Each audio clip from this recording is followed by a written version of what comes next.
Bem-vindo a mais um vídeo produzido pela equipe do Museu Antares. A nossa aventura de hoje irá retratar como se encontra o Brasil no seu 100º dia com a presença da Covid-19. Iremos também compará-lo a outros países que já passaram por esse período. O Brasil completou o seu 100º dia de infecção pela Covid-19 no dia 4 de junho de 2020. Nesse vídeo, iremos comparar o número de casos registrados, o número de óbitos, a taxa de mortalidade e a proporção entre o número de casos e o número de habitantes no país. Para iniciar a nossa conversa, vamos comparar os dados do Brasil com 7 países: China, Estados Unidos, França, Alemanha, Itália, Reino Unido e Espanha.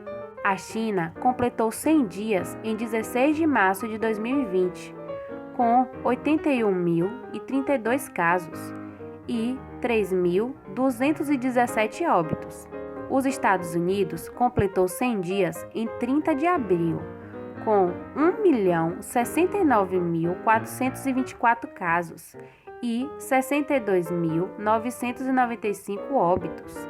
A França completou 100 dias em 2 de maio, com 166.976 casos de infectados e 28.108 óbitos. Em 5 de maio, foi a Alemanha que completou os seus 100 dias, com 176.369 casos e 6.992 óbitos. A Itália foi em 9 de maio o seu 100º dia, que apresentou 218.268 casos e 30.394 óbitos.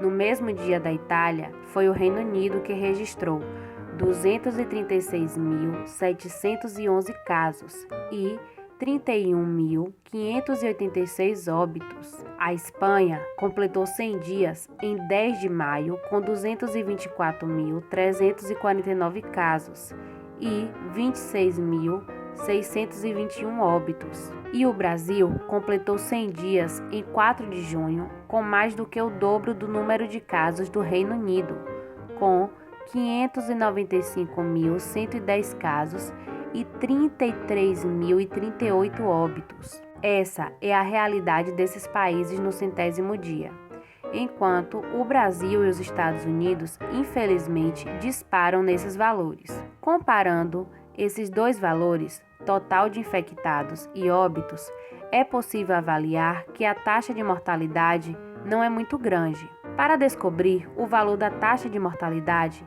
iremos pegar o número de óbitos, multiplicar por 100 e dividir pelo número de casos. Chegamos nesse cálculo a partir da regra de 3, onde o número de casos é 100% e o número de óbitos está relacionado à porcentagem que gostaríamos de saber. Dessa forma, iremos saber a quantidade de pessoas que pegaram a doença e não conseguiram resistir.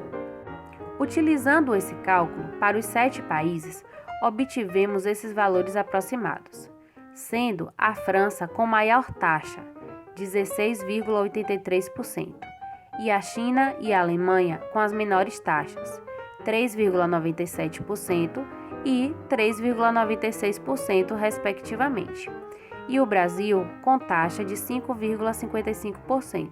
Essa grande diferença entre esses países significa que o vírus tem taxa de mortalidade diferenciada? Segundo alguns especialistas, os países que apresentam um valor alto da taxa de mortalidade pode ser causada pelo número baixo de exames que foram realizados. Isso é uma possibilidade. Sendo assim, nesses países existem subnotificações e, consequentemente, o valor da taxa de mortalidade fica mais alto. Não temos dados das quantidades de exames realizados por número de habitantes neste período de 100 dias em cada país, mas vamos explicar melhor como a subnotificação pode alterar essa taxa. Subnotificação significa que os números de casos que estão sendo apresentados estão abaixo do valor real. Significa que nesses países a quantidade de casos foi maior do que o número apresentado. E como isso altera o valor da taxa de mortalidade? Analisando o cálculo da taxa de mortalidade, iremos perceber que quanto maior é o número de casos, menor será o valor da taxa de mortalidade, pois significa que a taxa de óbitos será um valor proporcionalmente menor diante do número elevado de casos. Por exemplo, se temos a notificação de 1.000 casos com 10 mortes, teremos uma proporção de 1%. Mas, se na realidade desse exemplo a quantidade de casos reais fossem 1.800 com 10 mortes, teríamos a proporção de 0,56%. É mais fácil ter a subnotificação em número de casos do que em número de óbitos.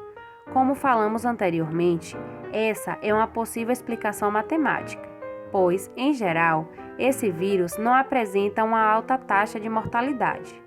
E também não podemos esquecer que existem outras variáveis que podem aumentar ou diminuir essa taxa.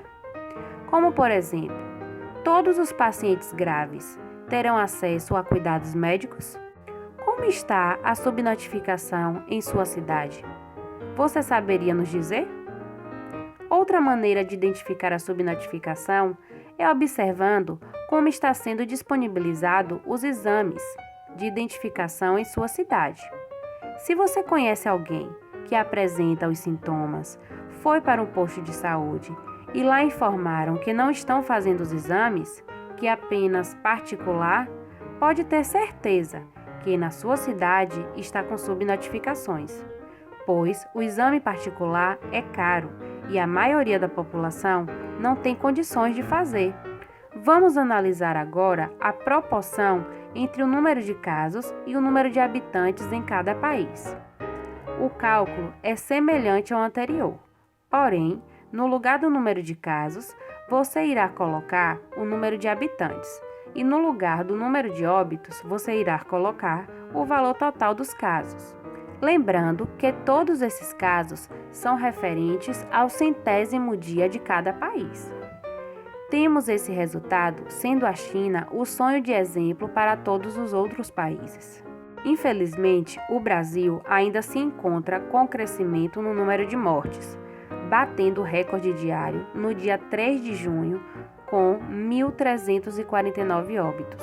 Na América Latina, o Brasil dispara em número de óbitos. Nessa dinâmica, fica claro o crescimento do Brasil.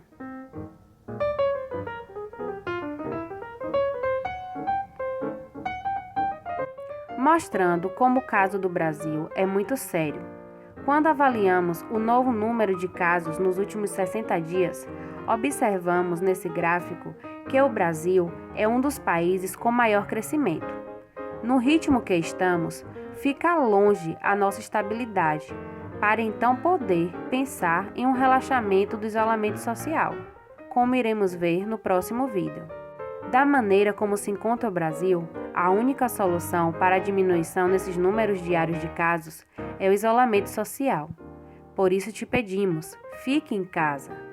E para uma melhor aprendizagem, vamos responder a esse estudo dirigido. E qualquer dúvida, procure os seus professores ou deixe um recado aqui no nosso canal. E para o nosso próximo vídeo, iremos falar sobre como está sendo a dinâmica de vivência de alguns países que já passaram pelo topo da curva de contaminação. E lembre-se de deixarem as suas curiosidades aqui nos nossos comentários. Elas podem se tornar um tema para os nossos vídeos. Até a próxima, pessoal!